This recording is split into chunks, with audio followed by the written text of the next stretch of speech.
Terima kasih. Yang kemarin itu memang ada tanda bintang 2. Itu memang krisis kesehatan, gitu ya. Kritis kesehatan. Baik, nanti kami akan pertimbangkan ya. Jadi majelis hakim sedapat mungkin ya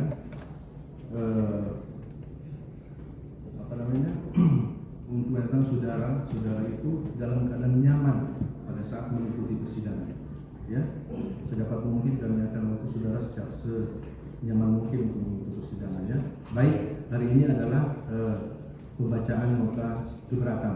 Saudara dengarkan baik-baik tanggapan dari tim penasihat dari penuntut umum KPK. Silakan dibacakan. Baik, terima kasih yang mulia. Mungkin membacakan tanggapan.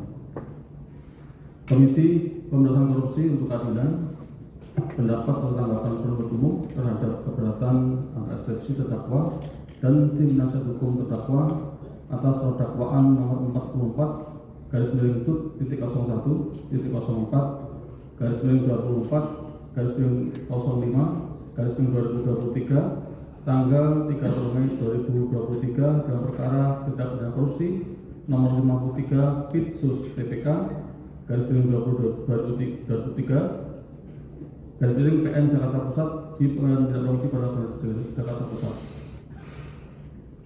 Majelis Hakim yang mulia, terdakwa dan tim penasihat hukum serta seluruh hadirin yang kami hormati. Assalamualaikum warahmatullahi wabarakatuh dan salam sejahtera untuk kita semua. 1. Romawi pendahuluan. Puji syukur kita panjatkan kehadirat Tuhan Yang Maha Kuasa sebagai tanda terima kasih kita kepadanya, sehingga sampai detik ini kita masih diberikan kemampuan dan kekuatan untuk melanjutkan proses persidangan. Penghargaan dan terima kasih kepada Majelis Hakim Pengadilan Tindak Pidana Korupsi pada Pengadilan Jakarta Pusat yang telah memberikan kesempatan kepada kami untuk menyampaikan pendapat atau tanggapan atas keberatan atau eksepsi yang diajukan tim penasihat hukum dan terdakwa Lukas NMB pada persidangan hari Senin tanggal 19 Juni 2023 lalu. Mengingat persidangan ini adalah forum hukum yang terhormat untuk mengungkap kebenaran material sebagaimana esensi dari pekerjaannya hukum pidana guna mendapatkan keadilan yang bukan hanya keadilan bagi terdakwa semata, tetapi juga bagi seluruh rakyat Indonesia. Maka dengan ini kami menyatakan bahwa tanggapan ini lebih dimaksudkan sebagai upaya meluruskan kembali konstruksi berpikir hukum dan menghadirkan keseimbangan argumentasi hukum, sehingga dengan demikian akan terbangun harmoni dalam berhukum di persidangan yang terhormat ini. Terlepas dari dinamika yang menyertai penanganan perkara ini, kami tetap menghormati dan mengapresiasi atas keberatan atau eksepsi yang diajukan oleh terdakwa dan tim penasihat hukum tersebut. Kami penuntut umum harus tetap memandang bahwa ini adalah bagian yang tidak terpisahkan dan harus dilalui demi pencapaian tujuan hukum, yaitu keadilan, kepastian, dan kemanfaatan.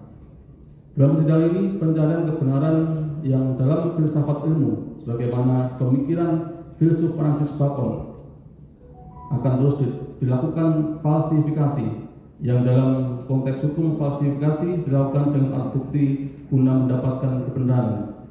Bahkan bukan hanya kebenaran keilmuan semata, tapi juga kebenaran hati nurani. Tim penasihat hukum terdakwa terkesan berusaha memframing persidangan ini seolah-olah terdakwa adalah korban, bukan pelaku tindak pidana, serta terdakwa tidak melakukan perbuatan sebagaimana dalam surat dakwaan penuntut umum.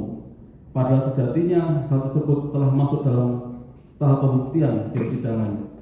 Selain itu, upaya penasihat hukum terdakwa menguraikan prestasi dan penilaian kinerja terdakwa dengan predikat WTP dari BPK selama terdakwa menjabat bukanlah domain pembuktian penuntut umum saat ini, mengingat penuntut umum hanya mendakwa terdakwa sebagai pihak penerima suap sekaligus gratifikasi yang berkaitan dengan pelaksanaan tugas dan kewajibannya. Di samping itu, penilaian BPK atas kinerja pengelolaan keuangan daerah tidak akan menggambarkan suap maupun gratifikasi yang diterima oleh terdakwa, baik dari segi waktu penerimaan, pemberian dari siapa, besarannya, dan bagaimana cara pemberiannya.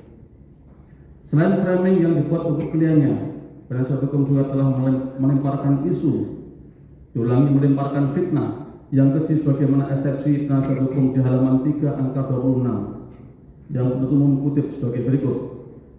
Kebiasaan KPK memang menggunakan media untuk meloloskan dakwaannya, sehingga kalau yang mulia majelis hakim berani membebaskan terdakwa, maka KPK akan memblacklist hakim bersangkutan dengan cara melakukan penelitian asal-usul kekayaan hakim tersebut.